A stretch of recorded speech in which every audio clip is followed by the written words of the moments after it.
રાજ્યમાં 2 દિવસથી કમોસમી વરસાદ વરસી રહ્યો છે, ત્યારે રાજ્યના 15થી વધારે જિલ્લામાં ગઈકાલે સોમવારે વરસાદ વરસ્યો હતો. હવામાન વિભાગ દ્વારા ભારે વરસાદને લઈને આગાહી કરવામાં આવી છે. તો હવામાન વિભાગે અમરેલી જિલ્લામાં ભારે વરસાદનું રેડ એલર્ટ પણ આપ્યું છે. તો અમરેલી જિલ્લાના ગ્રામ્ય વિસ્તારોમાં ધોધમાર વરસાદ શરૂ થયો છે. તો ભારે પવન સાથે વરસાદના કારણે અનેક વૃક્ષ પણ ધરાશાયી થયા છે.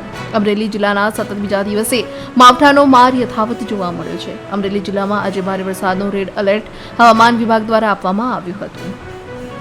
ત્યારે અમરેલીના ગ્રામ્ય વિસ્તારમાં ભર ઉનાળે ચોમાસા જેવો માહોલ જોવા મળ્યો હતો. તો અમરેલીના સાવરકુંડલા, બાબરા, રાજુલા, જાફરાબાદ સહિત પંથકોમાં ધોધમાર વરસાદ પડ્યો હતો.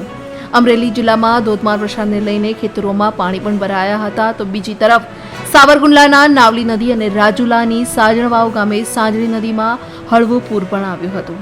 ધોધમાર વરસાદને લઈને ખેડૂતોના પાકને પણ ભારે નુકસાન થયું છે. રિપોર્ટર ઇમરાન શેખ, જાફરાબાદ.